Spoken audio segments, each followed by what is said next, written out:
आज के वीडियो में आप लोग को स्वागत करता हूं, वेलकम करता हूं। और आज का वीडियो बहुत शानदार होने वाला है। आप लोग इस वीडियो से बहुत सारे चीज़ को सीखने को भी मिलेगा। आज हम आपको 60 प्लस जो है ऑब्जेक्टिव्स क्वेश्चन MCQ, जिसको आप लोग मल्टीपल चॉइस क्वेश्चन कहते हैं, उसको लेकर आए हैं। और यह आपका साइकोलॉजी और सोशियोलॉजी से लेकर आए हैं, जिसमें आप लोग बहुत सारे टर्म, बहुत सारे चीज़ों के बारे में समझेंगे।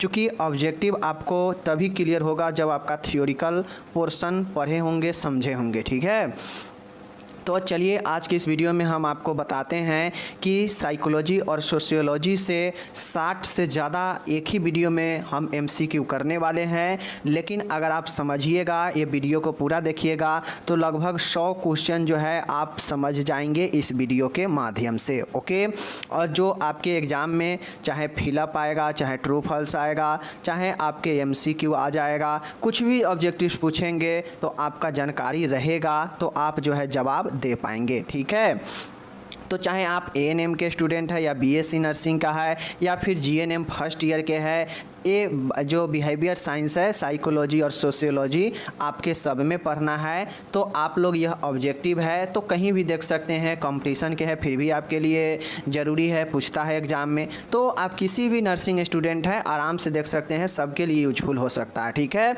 बाकी मैं कहूँ तो ये GNM फर्स्ट ईयर वाले के लिए स्पेशली जो है आपको यह आपका वीडियो है। ठीक है, बाकी पढ़ने के लिए सभी नर्सिंग स्टूडेंट इसका लाभ ले सकते हैं, सभी समझ सकते हैं, क्योंकि आपके हर एक एग्ज़ाम में यहाँ से प्रश्न आएंगे ही आएंगे। ठीक है, चलिए हम लोग सीखने का प्रयास करते हैं। जो लोग नहीं देखेंगे वो अपना वेबसाइट पर मैं डाल दिया हूँ, जाकर लिंक डिस्क्रिप्शन में nursingyan.com दे देंगे। वहाँ से फर्स्ट ईयर के बिहेवियर साइंस के ऑब्जेक्टिव्स में जाकर वहाँ से आप इसको देख सकते हैं। ठीक है, चलिए शुरू करते हैं। प्रश्न है, यहाँ पे पहला प्रश्न आया है, इनमें से कौन सा कारक यानी कारण सीखने को बढ़ावा नहीं देता है। मतलब इनमें से बुद्धि है, ध्यान भंग है, प्रेरणा है, अच्छा स्वास्थ्य है, इनमें से कौन सा ऐसा चीज़ है जो सीखने को बढ़ावा नहीं देता है। तो बुद्धि जो है सीखने को बढ़ावा देता है। ध्यान भंग, अगर ध्यान भंग हो जाता है तो क्या आप अच्छे से सीखेंगे? ध्यान भंग से आप सीखने को और ज़्यादा बढ़ा सकते हैं? नहीं बढ़ा सकते हैं। तो यही वह कारण है, ध्यान भंग, डिस्ट्रैक्शन, जिसके द्वारा आप जो है कोई भी चीज़ को सीखते हैं तो प्रॉपर कंसंट्रेशन होना चाहिए, ध्यान भंग नहीं होनी चाहिए, बल्कि प्रेरणा और अच्छा स्वास्थ्य से आप सीख सकते हैं। ठीक है, तो हमारा आंसर B नंबर हो जाएगा। ओके, चलिए नेक्स्ट है, दूसरा है, कहता है मनोविश्लेषणात्मक सिद्धांत यानी साइको एनालिटिक थ्योरी किसने दिया, या इसी को साइको एनालिसिक थ्योरी भी कहते हैं। यह किसने दिया? तो माय डियर सिगमंड फ्रेंड या मर्फी दिया, या फिर आगे देखिएगा विलियम्स जोन्स दिया, या एल्फ्रेड एल्डर ने दिया। तो माय डियर जो हमारा साइको एनालिसिस है, मनोविश्लेषणात्मक जो सिद्धांत है, यह सिगमंड फ्रायड के द्वारा प्रतिपादन किया गया। ठीक है, साइको एनालिटिक थ्योरी अगर कोई पूछे, साइको एनालिसिस थ्योरी कोई पूछे, तो सिगमंड फ्रायड इसका राइट आंसर होगा। ओके, यह सब साइकोलॉजी का प्रश्न है। ओके ना, आप लोग अच्छे से देखिएगा। आइसबर्ग सिद्धांत या इसी को माइंड स्ट्रक्चर मॉडल कहते हैं, यह किसके द्वारा दिया गया? तो मैं आप लोग को पढ़ा चुका हूँ कि सिगमंड फ्रायड के माइंड स्ट्रक्चर मॉडल हमने पढ़ाया था ना, तो आप लोग वहाँ पे जाके देखिएगा। इसी को आइसबर्ग सिद्धांत भी कहते हैं या इसी को मन संरचना मॉडल भी कहते हैं। तो इसको सिगमंड फ्रायड ने दिया, न कि मर्फी और न कि अरस्तू, न कि दरकाटे, इसको जो है सिगमंड फ्रायड ने दिया। ओके, चौथा नंबर का प्रश्न है, बहुत शानदार है, इनमें से किसने मनोविज्ञान को आत्मा के रूप में माना? तो लगभग जितने भी साइकोलॉजिस्ट थे सभी जो है मनोविज्ञान के व्यवहार का विज्ञान बताया, आत्मा का विज्ञान बताया, और आत्मा को नॉर्मली एक प्रकार से व्यवहार भी माना जाता है। तो लगभग जितने भी साइकोलॉजिस्ट थे सब अलग अलग तरीके से जो है मनोविज्ञान को परिभाषित किया, बट लगभग सभी ने जो है मनोविज्ञान को आत्मा का ही विज्ञान माना। ठीक है, तो इसलिए चाहे अरस्तु हो या डेकार्टे हो या प्लेटे हो, सभी ने जो है मनोविज्ञान को जो है आत्मा का ही विज्ञान कहा, व्यवहार का विज्ञान कहा या मन का विज्ञान कहा, सब वही होता है। ठीक है, नेक्स्ट है 5वां नंबर है, देखिएगा ईदम को किस सिद्धांत के रूप में जाना जाता है। तो आप लोगों को पता होना चाहिए कि हमारा ईदम जो होता है वह न कि हमारा ईदम जो है, ईदम आप लोग पढ़े होइएगा, आईडी को ईदम कहा जाता है। एक होता है ईगो होता है, ठीक है। यह मन स्ट्रक्चर मॉडल में पढ़ना है, ठीक है ना। आप लोग को मैं पढ़ाया हूँ सिगमंड फ्रायड के मन संरचना मॉडल, जिसमें ईगो हो गया, सुपर ईगो हो गया और आईडी हो गया। आईडी, ईगो और सुपर ईगो तीनों जो है मन का संरचना होता है, ठीक है। तो इसमें जो हमारा ईदम होता है, यह ईदम खुशी के सिद्धांत पर, प्लेजर के सिद्धांत पर काम करता है। दुख के सिद्धांत होगा नहीं, क्रोध होगा नहीं, इनमें से कोई नहीं, ये भी नहीं है। तो खुशी के सिद्धांत पर याद रखिएगा, ईदम जो है खुशी के सिद्धांत पर कार्य करता है, ओके ना। चलिए, मन का सबसे बड़ा गोदाम कौन सा होता है, यानी इसके कहने का मतलब है कि जो मन है, माइंड जो है, इसका सबसे बड़ा कौन सा क्षेत्र होता है। तो आप लोग को पता होना चाहिए, साइकोलॉजिस्ट में बात किया जाए तो जो मन होता है, जो माइंड होता है, एक होता है कॉन्शियस क्षेत्र, एक होता है हमारा सब कॉन्शियस क्षेत्र, ठीक है, और एक हमारा होता है अनकॉन्शियस क्षेत्र, ठीक है। तो ये चीज़ें ध्यान में रखिएगा आप लोग कि हमारा जो अनकॉन्शियस जो होता है वह अचेतन होता है, जो कि यहाँ पे गलत लिखा गया है, ठीक है ना। अनकॉन्शियस, सब कॉन्शियस अर्धचेतन होता है, ठीक है। तो यहाँ पे इंग्लिश जो है उल्टा लिख दिया है, देख ही लीजिएगा। लेकिन माइंड का सबसे बड़ा जो गोदाम पूछेगा, सबसे बड़ा भाग पूछेगा साइकोलॉजी में, तो वह हमारा अनकॉन्शियस क्षेत्र होता है। अनकॉन्शियस नहीं, ये इंग्लिश वाला गलत है। अर्धचेतन यानी सब कॉन्शियस वाला जो क्षेत्र होता है, अर्धचेतन मन जो होता है, यह माइंड का सबसे बड़ा भाग होता है। सी नंबर सही होगा, लेकिन ए वाला सही कर लीजिएगा, यहाँ पे इंग्लिश ए वाला होगा, ठीक है। ये हो गया। नेक्स्ट है, इनमें से क्या एक दूसरे से भिन्न है। माय डियर, जानकारी यानी लर्निंग, मेमोरी, इमोशन, लगभग ये तीनों एक दूसरे के जो है पूरक है। लेकिन पर्सनालिटी, व्यक्तित्व जो है, एक व्यक्तित्व के अंदर जो है सारा चीज़ें आ जाएगा, ठीक है। तो इसलिए व्यक्तित्व, पर्सनालिटी जो है इन सब से अलग है, ठीक है। इमोशन एक स्मृति है, लर्निंग है और इमोशन है जो एक व्यक्ति के अंदर में होता है। और जो व्यक्ति के अंदर जो गुण होता है वह व्यक्तित्व को जो है दिखाता है। तो व्यक्तित्व इन सब में अलग है, ठीक है। देख लीजिए, थीमेटिक एप्रिसिएशन टेस्ट, यानी इसको TAT टैट टेस्ट भी कहते हैं। यह जो है थीमेटिक एप्रिसिएशन टेस्ट किसके द्वारा जो है प्रतिपादन दिया गया। थीमेटिक एप्रिसिएशन टेस्ट किसके द्वारा दिया गया, तो याद रखिएगा, हरमन रेसा नहीं, क्रो एंड क्रो नहीं, मॉर्गन व मूरे जी बिल्कुल। थीमेटिक एप्रिसिएशन टेस्ट जो है TAT जो है वह मॉर्गन और मूरे के द्वारा दिया गया, जबकि सिगमंड फ्रायड के द्वारा यह नहीं दिया गया। तो TAT थीमेटिक एप्रिसिएशन टेस्ट जो है मॉर्गन व मूरे के द्वारा ही दिया गया, ओके। 9वां है माय डियर, देखिएगा, व्यक्ति की स्मृति में कमी का अनुभव। स्मृति मतलब मेमोरी होता है। अगर कोई व्यक्ति अपने मेमोरी में लॉस का अनुभव करता है, कमी का अनुभव करता है, तो उसे हम लोग क्या कहते हैं, एलोपेसिया मतलब बालों का गिरना, बालों का झड़ना, ठीक है। एनोरेक्सिया मतलब भूख में कमी, भूख न लगना, और एमनेसिया मतलब होता है मेमोरी का जो है लॉस होना। तो इस क्वेश्चन से आप लोग 3 समझ गए। क्या समझ गए कि एलोपेसिया मतलब बालों का गिरना, बालों का झड़ना, एमनेसिया मतलब मेमोरी लॉस होना, एनोरेक्सिया मतलब भूख का लॉस होना, ठीक है। ये हो गया। तो उसके बाद है आवश्यकताओं का पदानुक्रम किसने दिया। तो मैं आपको पढ़ा चुका हूँ कि हैरेकी लो, हैरेकी मौसले का हैरेकी नियम, आवश्यकताओं का पदानुक्रम, क्या मैंने नहीं पढ़ाया है। तो यह मौसले के द्वारा जो है आवश्यकताओं को पदानुक्रम मैसले के द्वारा दिया गया, याद रखिएगा, ठीक है। 11 है, अगर वास्तविक आयु व मानसिक आयु बराबर है तो IQ लेवल क्या होगा। अगर किसी व्यक्ति का आयु और मानसिक आयु दोनों बराबर चल रहा है तो उस कंडीशन में उसका जो IQ लेवल होगा वह 100 होता है, ठीक है, समझ गए।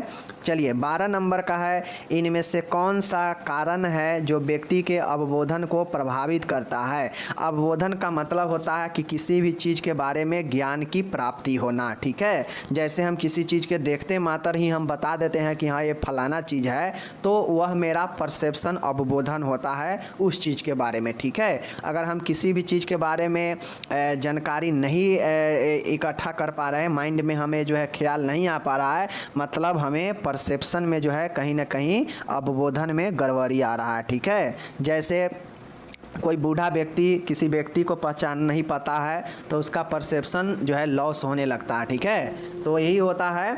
बाकी अगर परसेप्शन प्रभावित की बात करेगा तो सीखना, आवश्यकता, व्यक्ति की मनोदशा, उपरोक्त सभी। तो उपरोक्त सभी ऐसा चीज़ है जिसके द्वारा मनोदशा प्रभावित होता है। ठीक है, हम किसी नए चीज़ों को सीखकर भी जो है पुराने चीज़ को क्या करते हैं, रिप्लेस करते हैं, तो वहाँ पे जो है एक नए चीज़ों का अनुभव, नए चीज़ों का ज्ञान होता है। तो सीखना भी प्रभावित करता है परसेप्शन को। आवश्यकता, अब हमें क्या आवश्यकता है उसी चीज़ के बारे में जानकारी रखते हैं। जो चीज़ें नहीं जो है हमें ज़रूरी है उस चीज़ के बारे में हम नॉलेज भी नहीं रखते हैं, ज्ञान भी नहीं इकट्ठा करते हैं, तो आवश्यकता भी जो है हमें परसेप्शन को प्रभावित करता है। मनोदशा, व्यक्ति का मेंटल स्टेट कैसा है, मनोदशा कैसा है, यह भी जो है परसेप्शन को प्रभावित करता है। ठीक है, तो मेंटल गड़बड़ी होगा तो मनोदशा बिगड़ ही जाएगा। ठीक है, तो इसमें से उपरोक्त सभी होगा जो परसेप्शन को प्रभावित करता है। ओके ना, बहुत सारे चीज़ क्लियर हो रहा होगा आप लोग अगर ध्यान से देख रहे हैं, तो अगर नहीं देख रहे हैं तो कोई बात नहीं है। ठीक है, किसी विशेष वस्तु पर अपनी इच्छा से ध्यान लगाने को क्या कहते हैं? देखिए, किसी विशेष वस्तु पर अपनी इच्छा से ध्यान लगाने को क्या कहते हैं? तो अपनी इच्छा से किसी विशेष वस्तु पर ध्यान लगाते हैं तो वह हमारा वॉलेंटियर होता है, अपने मन से इच्छुक। ठीक है, तो जब हम किसी चीज़ पर खुद से काबू कर पाते हैं तो वह हमारा वॉलेंटियर होता है, मीन्स इच्छुक होता है, हमारे इच्छा से चलता है कोई चीज़। अगर किसी चीज़ पर हमारा कंट्रोल नहीं है मतलब वो अनैच्छिक है, इनवॉलेंट्री है। अगर हमारा स्वभाव ही ऐसा है तो वह हैबिचुअल होगा। तो अगर किसी विशेष वस्तु पर अपनी इच्छा से हम ध्यान लगाते हैं तो अपनी इच्छा से लगाएंगे तो वह ध्यान वॉलेंट्री ध्यान होता है। ठीक है, अगर हमारा ध्यान किसी दूसरे जगह पर किसी दूसरे चीज़ के कारण भटक जाए तो वह इनवॉलेंट्री होगा, मतलब उस ध्यान पर आपका काबू नहीं है। ठीक है, किसी और चीज़ का काबू हो गया तो यह इनवॉलेंट्री होता है। और हैबिचुअल ध्यान, ये ध्यान का ही प्रकार है, तीनों ध्यान का ही प्रकार है। ठीक है, वॉलेंट्री, इनवॉलेंट्री और हैबिचुअल। ठीक है, अब कुछ ऐसे आदत होते हैं, स्वभाव होते हैं जो ऑटोमेटिक किसी चीज़ के तरफ आकर्षण हो जाता है, ध्यान चला जाता है, तो यह हैबिचुअल होगा। ठीक है, दीर्घकालीन स्मृति कब तक रहती है? तो दीर्घकालीन मतलब लॉन्ग टर्म की मेमोरी जो है कब तक रहती है? दिन, महीने, वर्ष सभी। तो जो लॉन्ग टर्म की मेमोरी होती है वह लंबे दिनों तक, लंबे समय तक, महीनों तक और कई वर्षों तक, जो यहाँ तक कि मरने तक भी जो है यह मेमोरी आपके दिमाग में रहता है, बहुत सारे बातें याद रहता है। तो यह जो है आपके क्या होते हैं, सभी जो है लॉन्ग टर्म मेमोरी सभी चीज़ों में, सभी फॉर्मेट में उपलब्ध है। ओके, नेक्स्ट है आपका मैलो के अनुसार। ठीक है, मौसले होगा यहाँ पे, मौसले, मैलो नहीं होगा, मौसले होगा। मौसले के अनुसार व्यक्ति की सबसे उच्च स्तरीय आवश्यकता क्या है? अब मैं आप लोग को पढ़ा चुका हूँ थियोरिकल पेपर कि व्यक्ति के सबसे जो अत्यधिक जो नीड होता है वह आत्मसिद्धि की आवश्यकता होता है। कोई भी व्यक्ति अपने आप को जो है सेल्फ एक्चुअलाइजेशन करने का, अपने आप को सिद्ध करने का जो है, कोई भी व्यक्ति सब चाहता है कि हम खुद को जो है सिद्ध करके रखें। ठीक है, तो मौसले के अनुसार व्यक्ति में सबसे उच्च स्तरीय जो आवश्यकता है वह आत्मसिद्धि की आवश्यकता होती है। ठीक है, सेल्फ एक्चुअलाइजेशन। 16 है, 3 माह की आयु तक इनमें किस संवेग की उत्पत्ति नहीं होती है? उत्तेजना, कष्ट, घृणा, आनंद। अगर कोई बच्चा जन्म लिया है तो प्रथम 3 माह में बच्चे में जीलियस जो है नहीं होता। ठीक है, जीलियस जो होता है, घृणा, वह नहीं होता है, बाकी उत्तेजना होता है। ठीक है, कष्ट भी होता है और आनंद भी बच्चा लेता है 3 महीने में ही, लेकिन 3 महीने में जीलियस जो है बच्चे के अंदर नहीं होता है। ओके,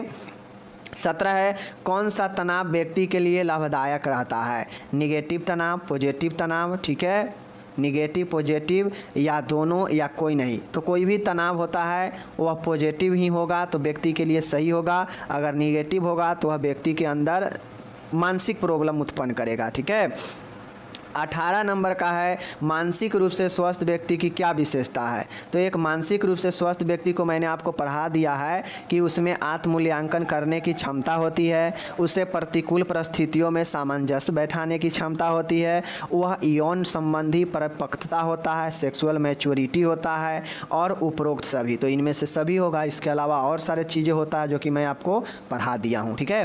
19 नंबर है इनमें से किससे तनाव कम होती है। इनमें से कौन सी चीज़ है जिससे तनाव स्ट्रेस कम किया जा सकता है। ध्यान लगाना, मेडिटेशन, शारीरिक व्यायाम, फिजिकल एक्सरसाइज, योग निद्रा या इनमें से सभी। तो इनमें से सभी ऐसे चीज़ है जिससे आप जो है तनाव कम कर सकते हैं, जैसे ध्यान लगाना, मेडिटेशन करना, एक्सरसाइज करना, योग करना, निद्रा लेना, यह जो है तनाव करने का उपाय सब है। तो इसलिए सभी होगा।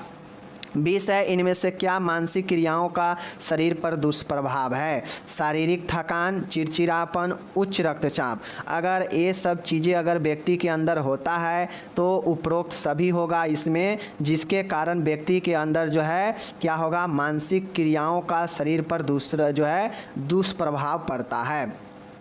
तो शारीरिक थकान भी होगा, चिड़चिड़ापन भी आएगा और उच्च रक्तचाप भी, हाई ब्लड प्रेशर भी हो सकता है अगर आपका मानसिक मेंटल फंक्शन अगर सही से इफेक्टिव हो जाता है तो सब चीज़ें होने लगता है। ठीक है।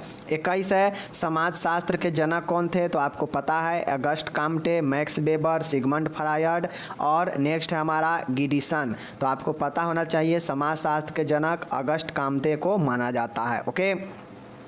इनमें से क्या व्यक्ति का मौलिक अधिकार है। तो माय डियर, मौलिक अधिकार, स्वतंत्रता का अधिकार, मौलिक अधिकार, धार्मिक स्वतंत्रता का अधिकार, ये भी है, समानता का अधिकार, यह सब व्यक्ति को जो है मौलिक अधिकार मिला हुआ है। इसलिए इसमें जो ऑप्शन है डी सही होगा। स्वतंत्रता के अधिकार भी मिला हुआ है, यह व्यक्ति का अपना फंडामेंटल राइट है। धार्मिक, सबका अपने धर्म को मानने का अधिकार है। सबके जो है सबको समानता का अधिकार है, मतलब सबको समान नज़रिए से देखने का अधिकार है और यही जो है सभी इसका राइट आंसर होता है।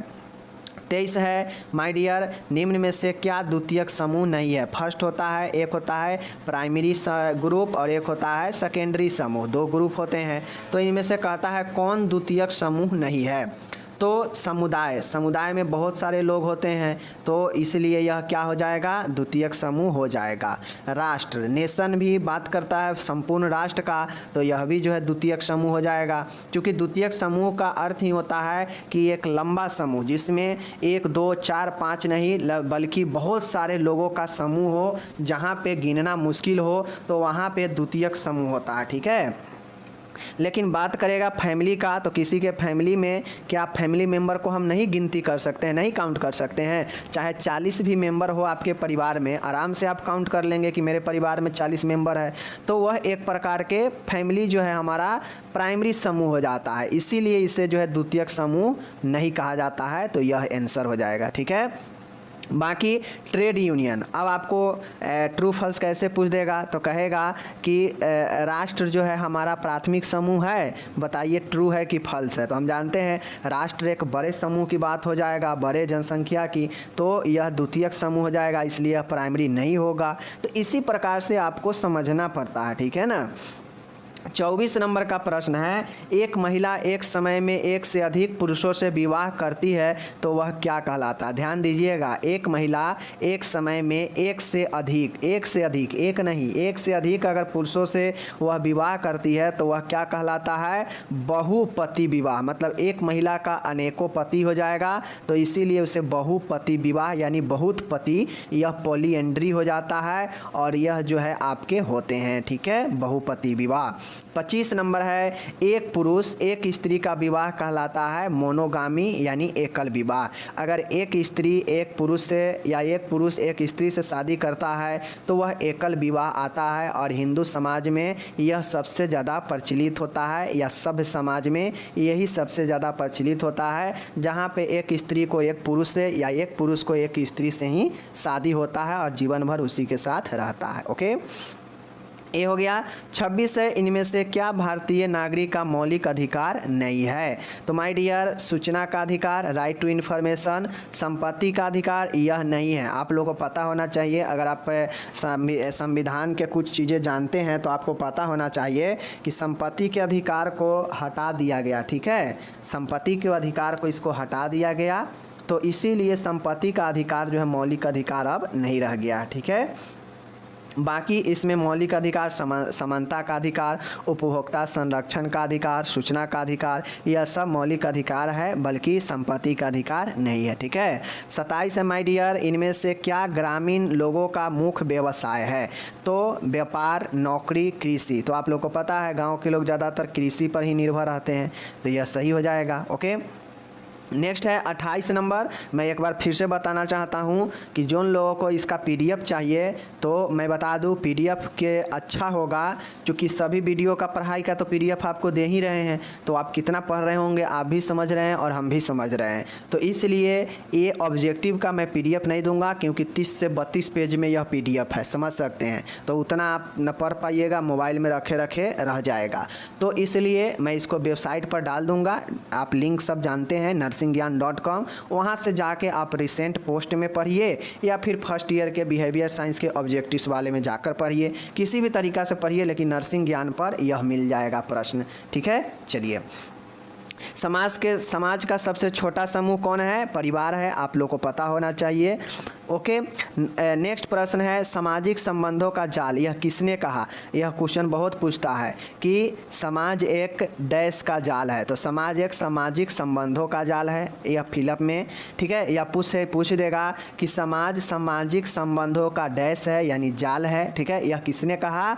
तो यह कहा माय डियर मैकाबेयर एवं पंज नहीं होगा, पेज होगा। ठीक है, मैकाबेयर एवं पेज के अनुसार समाज जो है एक सामाजिक संबंधों का जाल है। 30 है, इनमें से नगरीय समुदाय की विशेषता क्या है? मतलब नगर मतलब शहरी समुदाय की एक विशेषता क्या है? एकल परिवार, तो शहर में एकल परिवार होता है, बिल्कुल सही है। व्यापार व नौकरी की बहुलता, यह भी सही है। अधिक जनसंख्या घनत्व, यह भी सही है, यानी सभी सही होगा, नगर शहर में ये सभी चीज़ें होता है। ओके, नेक्स्ट है 31 नंबर का, भारत में सामाजिक स्तरीकरण की परंपरागत का आधार क्या है? माय डियर, भारत में जो समाज में सभी का अलग अलग जो है बंटवारा जो हुआ है, स्तरीकरण, उसको एक स्तर लेवल दिया गया है, वह उसके जाति के हिसाब से। तभी देखते होइएगा कि पंडित का काम पूजा कराना, वो पूजा कराता है, जो बढ़ई होता है देखते होइएगा बढ़ई के काम, ठाकुर जो है देखते होइएगा वह अपना काम करता है। ठीक है, तो ये जो है जाति के हिसाब से सबको जो है अपना अपना एक लेवल दर्जा जो है स्तर जो है बांटा गया है भारतीय समाज में। ठीक है, और एक प्रकार से कहा जाए तो लोग कहता है कि सबको जाति में बांट दिया गया। ठीक है, और जो बड़े जाते हैं वो अच्छे काम है उनका, जबकि जो नीचे जो बढ़ई वगैरह है उनका छोटे काम है। तो माय डियर, मैं बता दूं कि मान गए जो पंडित है वो तो बिना कुछ प्रैक्टिस, बिना कुछ पढ़े, जैसे आप नर्स है, नर्स बनिएगा तो बिना पढ़े तो आप कुछ नहीं कर पाइएगा, बिना सीखे तो आप किसी को इंजेक्शन नहीं दे पाइएगा। ठीक है, तो उसी प्रकार से मान गए एक पूजा कराने वाला अगर कोई पंडित है तो बिना सीखे हुए या बिना पढ़े हुए वो जो है पूजा नहीं करा सकता है। कितना गलत कराएगा? नहीं कराता है। हमको आपको लगता है कि वो गलत कराता है, लेकिन वह अपने जितना नॉलेज होता है पूर्ण नॉलेज का जो है उपयोग करता है, यहाँ तक कि वह और बेहतर तरीके से कराने का प्रयास करता है। लेकिन लोगों का ऐसा लगता है कि कुछ भी करा देता होगा, क्योंकि सबको तो पता रहता नहीं है संस्कृत, बल्कि ऐसा नहीं होता। क्या आप नर्स बनते हैं, नर्स बनिएगा तो क्या आप ये चाहिएगा कि किसी पेशेंट को हम गलत इंजेक्शन दे दे, गलत दवाई दे दे? आप चाह के भी ऐसा नहीं करते हैं और न कर पाइएगा और न कीजिएगा। ठीक है, उसी प्रकार से सभी अपने काम में बिल्कुल ईमानदारी से करता है, लेकिन होता यह है कि किसी का प्रैक्टिस ज़्यादा रहता है, किसी का प्रैक्टिस कम रहता है।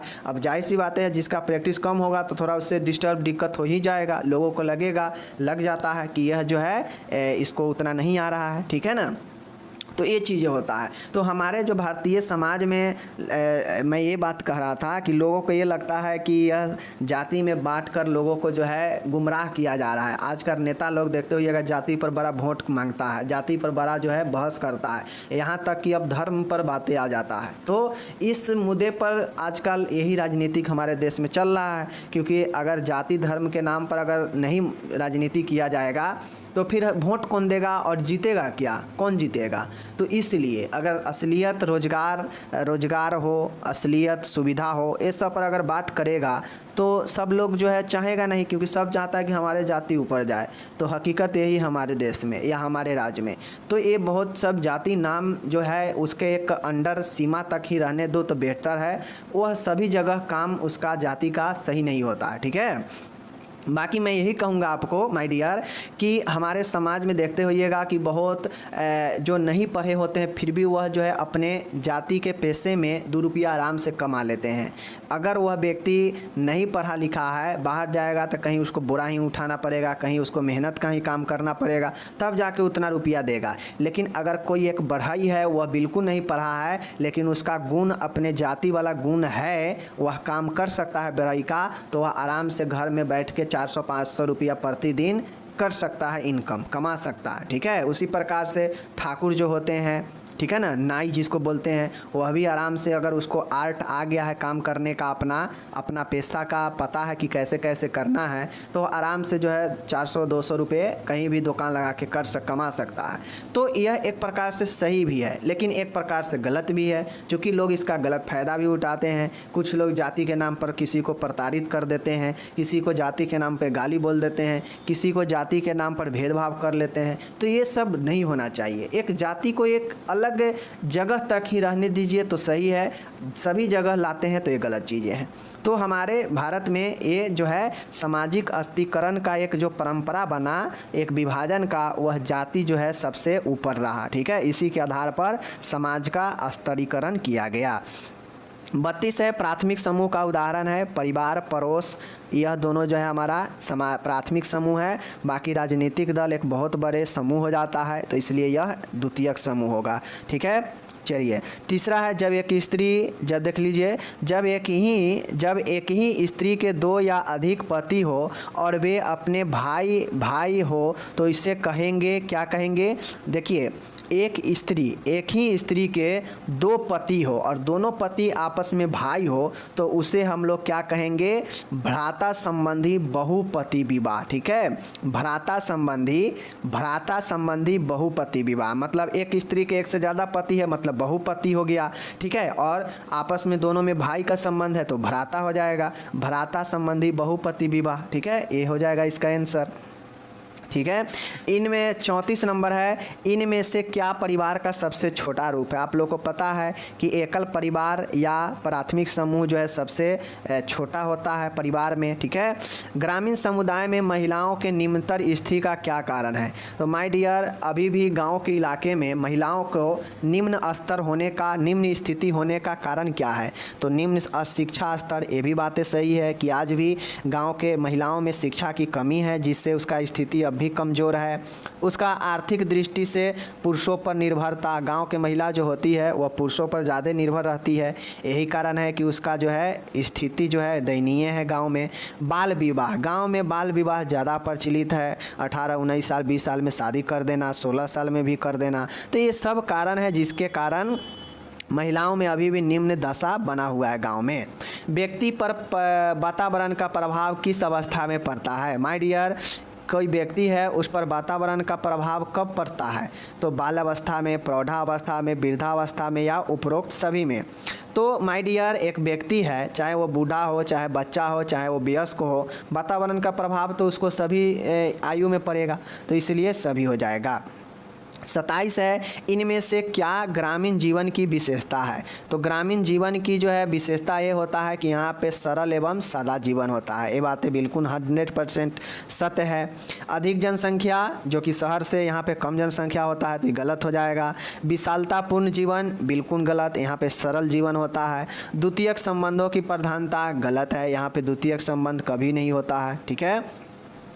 38 है विवाह के बाद। देख लीजिएगा, विवाह, यहाँ पे मैं एक चीज़ बता देता हूँ। विवाह के बाद जब पति पत्नी के साथ उसके माता पिता के निवास स्थान पर रहने लगता है तो उसे क्या कहता है। मतलब विवाह हो गया स्त्री पुरुष का, लेकिन जो पुरुष है विवाह करने के बाद वह अपने स्त्री के साथ वो स्त्री के घर पर रहने लगे तो उसे क्या कहते हैं। तो उसे हम लोग क्या कहते हैं, तो आप बच्चे के नज़रिए से सोचें। एक मान गए बच्चा है, ठीक है, इसका पिता और माता है, चाहे सीधा समझिए एक महिला है और एक यहाँ पे पुरुष है, ठीक है, दोनों आपस में शादी कर लिया। अब शादी करके दोनों जो है एक बच्चा पैदा करेगा, ठीक है, बच्चा पैदा करेगा, इसका ये बच्चा हो गया। अब बच्चे के नज़रिए से सोचिए, बच्चे के नज़रिए से सोचिए तो अगर यह पुरुष से शादी कर लिया महिला से और महिला के घर पर ही जो है यह रहना पसंद करता है और यहीं पर जो है रहता है, तो इससे जो है हम क्या कहेंगे इस निवास स्थान को। तो आप इस बच्चे के नज़रिए से सोचिए, तो बच्चे के नज़रिए से सोचिएगा तो बच्चे के माँ हो जाएगा, तो इसीलिए इसे मातृ स्थानीय परिवार कहा जाता है। यानी बच्चे की माँ और माँ के घर यानी मातृ स्थान, तो यही मातृ स्थान परिवार हो जाएगा, इसलिए इसका बी आंसर हो जाएगा, ठीक है। 39 है इनमें से क्या संयुक्त परिवार के विघटन के कारण है। संयुक्त मतलब ज्वाइंट फैमिली का क्या जो है विघटन जो है होने का सबसे बड़ा कारण है, मतलब टूटने का। तो ज्वाइंट फैमिली का टूटने का कारण होता है औद्योगिकरण और शहरीकरण, बिल्कुल सही। पश्चात संस्कृतियों का प्रभाव, ठीक है, संस्कृति के प्रभाव के कारण भी, चूँकि बहुत लोग आज के समय में मॉडर्न जीने की आशा रखते हैं, दिलासा रखते हैं, तो वह गाँव छोड़ते हैं, चूँकि गांव में मॉडर्न मिलता नहीं है तो गांव में छोड़कर शहर की तरफ जाता है। गोपनीयता व स्वतंत्रता की आवश्यकता, कुछ लोग ये चाहते हैं कि हम जो है बिल्कुल खुले दिमाग से और फ्रीडम में रहे, तो गांव में तो भाई उतना फ्रीडम मिलेगा नहीं। अब शहर में हाफ पैंट में जो है गर्ल्स घूमती है, छोटे छोटे शर्ट कपड़े में, तो क्या यह गांव में संभव है? नहीं संभव है। तो ये सारे चीज़ें जो स्वतंत्रता ये सब चाहता है तो वह शहर में जाएगा और शहर में ये सब कारण बनता है ज्वाइंट फैमिली का विघटन का, ठीक है। माय डियर 40 नंबर है, देखिएगा, भारत में किसी भी धर्म का पालन व प्रसार करने इनमें से किस अधिकार के अंतर्गत आता है। अब हमारे भारत में पता होना चाहिए कि संविधान में ऐसा है कि कोई भी जाति धर्म के लोग हैं सबको अपने धर्म के प्रचार प्रसार करने का आज़ादी है, ठीक है। जितना हिंदू धर्म अपने धर्म को बढ़ा सकता है, प्रचार प्रसार कर सकता है, उतना एक ईसाई धर्म हो गया या सिख धर्म हो गया, उसको सबको अपने धर्म को प्रचार प्रसार करने का आज़ादी है, स्वतंत्रता है, यह अधिकार मिला हुआ है संविधान के अनुसार। तो यह जो है हमारा एक क्या है, धार्मिक स्वतंत्रता का अधिकार है, सबको अपने धर्म के प्रति स्वतंत्र और रहने का अधिकार प्राप्त है, ठीक है। 41 नंबर है, दहेज निषेध अधिनियम कब पारित हुआ। माय डियर, दहेज निषेध अधिनियम जो है यह हमारा 1961 में पारित किया गया, याद रखिएगा, दहेज निषेध अधिनियम पूछता है यह प्रश्न, ठीक है। 42 है, निम्नलिखित में से कौन सी सकारात्मक संवेदना है, मतलब पॉजिटिव जो है मोटिवेशन, इसमें से पॉजिटिव इमोशन कौन सा है, ममता, क्रोध, मनोरंजन, क्यूरियोसिटी। तो माय डियर इनमें से यहाँ पे सकारात्मक संवेदना नहीं है, नहीं होगा, ठीक है, यहाँ पे नहीं कर लीजिएगा, क्योंकि इसमें से ममता हो गया, एडजस्ट मनोरंजन हो गया, जिज्ञासा हो गया, यह तीनों हमारा सकारात्मक संवेदना यानी संवेग है, लेकिन यह क्रोध हमारा नकारात्मक संवेदना है, ठीक है, तो इसलिए यहाँ पे नहीं कर लीजिएगा, ओके ना। चलिए 43 नंबर का है माय डियर, यहाँ पे बहुत शानदार प्रश्न है, निम्नलिखित में से कौन सा समुदाय का एक मूल तत्व नहीं है, मतलब कम्युनिटी का, समुदाय का एक मूल तत्व इनमें से कौन नहीं है। पर्यावरण के साथ संबंध, कानून बाध्यता, क्षेत्र के साथ संबंध, ठीक है, और मनोवैज्ञानिक संवेदना। तो आप लोग को पता होना चाहिए कि किसी भी समुदाय में जो है कानून की बाध्यता, लीगल बाइंडिंग जो है, यह जो है आपके मूल तत्व नहीं होते हैं। आपको कोई भी ये कहता है कि आपको जो है, आपको कोई ज़ोर ज़बरदस्ती किसी के साथ जो है संबंध बनाने के लिए करता है, संबंध बनाने का मतलब गलत मत समझिएगा, संबंध मतलब रिश्ता भी होता है, ठीक है ना। तो कानूनी बाध्यता, लीगल बाइंडिंग, यह जो है आपके समुदाय के मूल तत्व में से नहीं आते हैं, इस चीज़ को ध्यान में रखिएगा, ठीक है। 44 है हिंदू विवाह अधिनियम। हिंदू विवाह एक्ट जो है कब आया, तो आप लोग को पता होना चाहिए 1955 में आया। ठीक है, ज़्यादातर यही पूछने को देखने को मिलता है। 18 मई 1955 को यूपी में इस बार पूछा भी गया था ऑब्जेक्टिव में यह प्रश्न। तो हिंदू विवाह अधिनियम 18 मई 1955 को पारित हुआ। ओके, नेक्स्ट माय डियर है यहाँ पे 45 नंबर का प्रश्न है, मनोवैज्ञानिक सिद्धांत का विकसित किसने किया। माय डियर, साइकोलॉजिकल थ्योरी किसने दिया, तो साइकोलॉजिकल जो थ्योरी है वह एरिक एरिक्सन ने दिया। याद रखिएगा, साइकोलॉजिकल जो थ्योरी है यह एरिक एरिक्सन के द्वारा दिया गया, ये याद रखिएगा, साइकोलॉजिकल थ्योरी। ठीक है, पशु के व्यवहार से संबंधी मनोविज्ञान को कहा जाता है। तो आप लोग को मैं पढ़ा चुका हूँ। ठीक है, मैं अलग अलग जो है विभिन्न प्रकार के लगभग 19 से 20 जो है साइकोलॉजी के क्षेत्र पढ़ाया हूँ। उसमें एनिमल साइकोलॉजी भी पढ़ाए थे। तो पशु से व्यवहार से संबंधित है तो वह एनिमल साइकोलॉजी के अंदर ही आएगा। ओके, चलिए 47 है ऐसी व्यवस्था जिसमें व्यक्ति याददाश्त में कमी अनुभव करता है। ऐसी अवस्था जिसमें व्यक्ति याद करने की क्षमता जो है कमी का अनुभव करता है, कि व्यक्ति का जो है याद करने की क्षमता कम हो रहा है, तो उसे हम लोग एमनेसिया कहते हैं, यानी मेमोरी में ही कोई चीज़ें स्टोर करके रखते हैं, और जब मेमोरी ही लॉस होने लगेगा तो याददाश्त में कमी आएगा ही आएगा, तो उसी को एमनेसिया कहते हैं। ठीक है, याद रखिएगा। स्मृति लोप। नृविज्ञान के मतलब होता है नर विज्ञान यानी मानव विज्ञान, इसी को हम लोग एंथ्रोपोलॉजी भी कहते हैं, और यह मैन यानी आदमी का एक विज्ञान है। ठीक है, यहाँ पे आदमी के भावना, व्यवहार, विकास, ये सब का अध्ययन किया जाता है।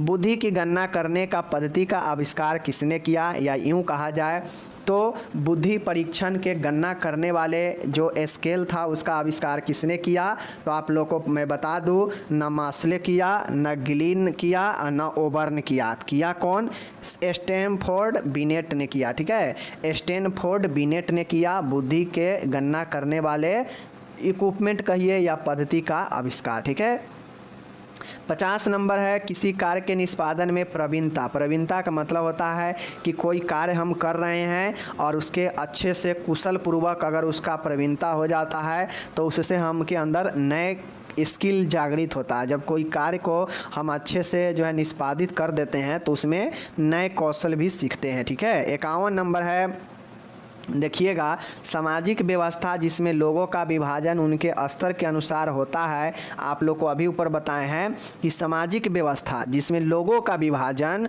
उनके स्तर के अनुसार होता है, यानी जाति के स्तर के अनुसार होता है, इसीलिए इसे जाति आधारित स्तरीकरण स्ट्रैटिफिकेशन कहते हैं। ठीक है, और यह जाति होता है। ओके, ऊपर भी आप लोग देख चुके हैं। नेक्स्ट है 52, प्राथमिक और माध्यमिक के रूप में समूह का वर्गीकरण किसने किया। प्राथमिक और माध्यमिक के रूप में समूहों का वर्गीकरण किसने किया, तो आपको पता होना चाहिए C.H. कुल्ले ने कहा कि प्राथमिक और माध्यमिक दो ऐसे समूहों के रूप में वर्गीकरण H.C. कुल्ले ने किया। ओके, याद रखिएगा। 53 है, उत्तेजनाओं के अभाव में एक वस्तु का बोध कहा जाता है।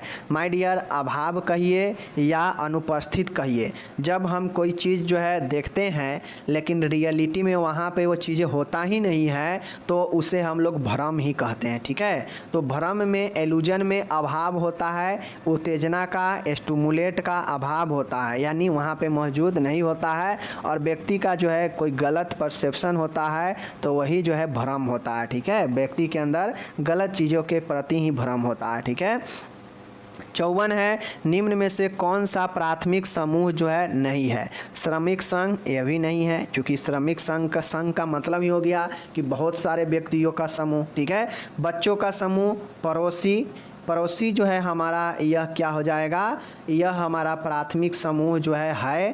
ठीक है, उसके बाद आप लोग को मैं बता देता हूँ, यहाँ पे डी ऑप्शन जो है परिवार दिया गया है और परिवार इसका राइट आंसर होगा।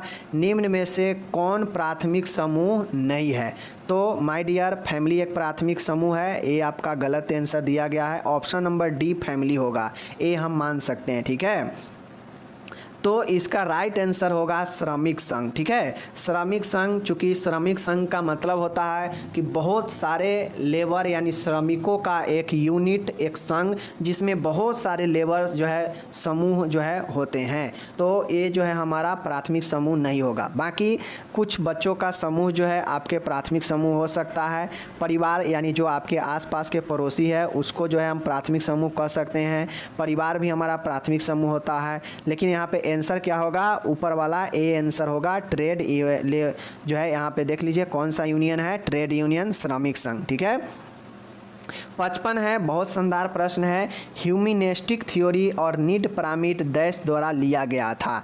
तो आपको याद रखना है ह्यूमनिस्टिक थ्योरी और नीड पिरामिड, यह दोनों किसके द्वारा लिया गया, श्रमिक संघ के द्वारा, अब्राहम मास्ले के द्वारा। ठीक है, और उसके बाद है फ्रीड के द्वारा और क्लोड बर्नैड के द्वारा। तो आपको पता होना चाहिए कि ह्यूमनिस्टिक थ्योरी जो है यह अब्राहम मास्ले के द्वारा लाया गया। ठीक है, तो ह्यूमनिस्टिक थ्योरी पूछे या नीड पिरामिड पूछे, Abraham Maslow is the right answer. बहुत इंपॉर्टेंट है, याद रखिएगा। ओके, 56 है, इनमें से कौन सा रक्षात्मक प्रतिक्रिया नहीं है, यानी डिफेंस मैकेनिज्म इनमें से कौन नहीं है। तो आप लोग को मैं पढ़ा चुका हूँ मेंटल मैकेनिज्म, डिफेंस मैकेनिज्म, और उसमें पॉजिटिव और निगेटिव दो पढ़ाए थे और उसके अंदर बहुत सारे जो है अलग अलग टाइप्स पढ़ाए थे।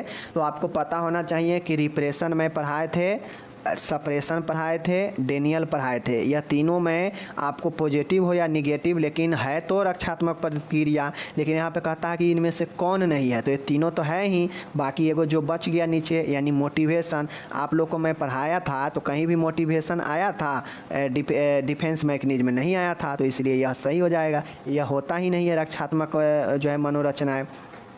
57 है, मनोविज्ञान में सिगमंड फ्रायर द्वारा दी गई विधि क्या है। तो माय डियर आपको पता होना चाहिए कि मनोविज्ञान में जो सिगमंड फ्रायर ने दिया वह एक बहुत महत्वपूर्ण थ्योरी दिया जिसे हम लोग साइको एनालिसिस जो है थ्योरी कहते हैं, मनोविश्लेषणात्मक सिद्धांत कहते हैं, जो कि सिगमंड फ्रायर के द्वारा दिया गया। ओके, 58 है, वह प्रक्रिया जिसमें स्वयं को भीतर से स्वयं द्वारा जांचा जाता है। सीधा कहिए कि वैसा प्रक्रिया जिसमें स्वयं का निरीक्षण करना हो या स्वयं का जांचना परखना शामिल हो तो उसे हम लोग इंट्रोस्पेक्शन कहते हैं। इंट्रोस्पेक्शन स्वयं का परीक्षण से संबंधित है। तो यह एक ऐसे प्रक्रिया होता है जिसमें कोई भी व्यक्ति अपने अंदर स्वयं के चीज़ों को निरीक्षण कर सकता है और उसे इंट्रोस्पेक्शन कहते हैं। ठीक है, यही आंसर होगा। 59 है, फैसला लेने के सेंस ऑफ पावर को कहते हैं। अगर हम कोई चीज़ फैसला लेते हैं तो वह हमारा सेंस ऑफ पावर होता है। ठीक है, सेंस ऑफ पावर मीन्स आपके विल पावर को कहते हैं, इच्छा शक्ति को कहते हैं। ठीक है, तो जो व्यक्ति के अंदर जितना ज़्यादा विल पावर होगा उसका सेंस ऑफ पावर, समझने का जो शक्ति होगा, फैसला लेने का जो उसका अपने अंदर जो क्षमता होगा, वह विल पावर ही व्यक्ति को करवाता है। कोई भी काम विल पावर के अंदर ही आप फैसला लेते हैं। जैसा आपका इच्छा शक्ति होता है वैसा ही आप फैसला लेते हैं। ठीक है, देखते हो या किसी का अगर इच्छा शक्ति कमज़ोर होता है तो वह पीछे हट जाएगा किसी काम से, वह फैसला नहीं ले पाएगा। ठीक है, 60 है, देश द्वारा उत्पादित कुल आय को क्या कहते हैं। तो एक देश के द्वारा उत्पादित कुल आय को राष्ट्रीय आय कहते हैं, जहाँ पे टोटल आय इंक्लूड होता है। ठीक है, 61 है, पदानुक्रम क्षेत्रों में समाज के विभाजन को कहा जाता है। तो आपको पता होना चाहिए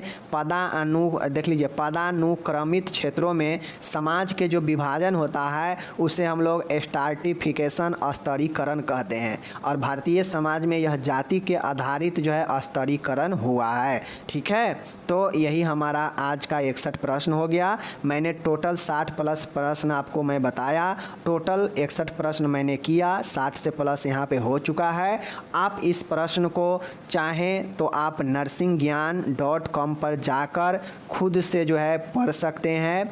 जीएनएम फर्स्ट ईयर के, ठीक है, जीएनएम फर्स्ट ईयर के बिहेवियर साइंस के ऑब्जेक्टिव्स वाले में जाकर इसे पढ़ सकते हैं, या सीधा नर्सिंग ज्ञान ओपन कीजिएगा गूगल पर तो आपको रिसेंट पोस्ट में भी देखने को मिल जाएगा। MCQ करके 60 प्लस साइकोलॉजी का MCQ करके देखने को मिल जाएगा। वहाँ से भी इसको जब मन हो तब पढ़ सकते सकते हैं। ऐसा नहीं है कि PDF डाउनलोड कर लीजिए और मोबाइल में रखा है और पढ़े ही नहीं। तो वेबसाइट पर जहाँ भी बैठे रहिएगा, अगर मन करेगा पढ़ने का, वेबसाइट खोलिएगा, वहाँ पे मिल जाएगा, पढ़ने लगिएगा। ठीक है, चलिए हम मिलेंगे अगले वीडियो में। आप लोग अपना ख्याल रखिएगा, जितने भी फर्स्ट ईयर के डियर स्टूडेंट हैं।